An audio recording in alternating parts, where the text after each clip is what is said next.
Hi, my name is Riker Breon, and today I have for you one of my best stories and the reason the 4th of July is my favorite holiday. It's not my favorite holiday for the independence of America or anything, but more about the crazy people I get to spend it with. It starts out at my favorite camping spot at Navajo Lake. It's a large open cove with a small island separating it from the canyon. The water is so still that it looks like a mirror reflecting all the beautiful orange and red from the clouds while the sun sets beyond the mountains. It would probably be a very calming night if it wasn't for the loud party music blasting into the air along with the meaningless babbling from the sea of drunk parents. I'm too busy to be partying as I have important business to attend. My friends and I are gathering all the tipsy young adults and herding them like cattle into a pontoon boat along with an unholy amount of illegal fireworks. We head off to the island across the way and start setting up. Quickly realize we brought way too many people and that this is going to be a mess of a show. See, I've done this fireworks show quite a few times, and if there's one thing I've learned, it's that the smaller the group, the better. We are scrambled and unorganized, but all my friends are excited, and the impatient cheers from across the water tell us that it's time to start. We get our lighters together and count down. 3, 2, 1, light. And it begins with 4 mortars whistling to the air, leaving behind a sparkling trace, then finally exploding into brilliant rays of colored light. Boxes filled with a constant barrage of the mortars turn the once completely dark night sky into an ever-changing painting of colorful, bright sparks. The color slowly fades away as another explosion takes its place. We run back and forth, lighting these massive paper rockets far too close together, trying our hardest not to let there even be the smallest pause in between the blasts. We hear the cheers of joy from all the people across the way, egging us on to keep the show going. But to say this show went perfectly could not be more untrue.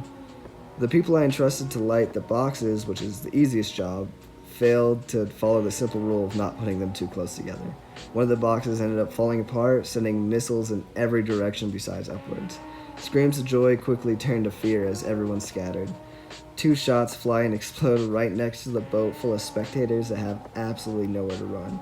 Some flew right above the water where my brother and his friends thought they were safe in kayaks. Thankfully, no one was hurt, and we continued the show with smiles on our faces as if nothing had happened. We were getting to the end where we can light the finale mortars. These terrifying yet amazing bundles of fire explode 5 times in the air, exploding lower and lower each time.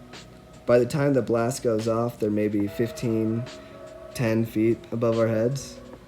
As these beautiful embers of light pass right next to me and hit the ground, I stop and look around and I realize that it's been years since I've gotten to watch the show for myself. But I would never trade this experience for anything in the world. I realize that this is what life is about. These short moments that are over before you know it. These commercial-like breaks of amazing experiences with the people you love. This experience really showed me that all that matters is not only taking in these crazy experiences that no one else may get to have, but also sharing it with the people that make me happy. The show ends with ear-piercing cheers from all of us and the people across the water.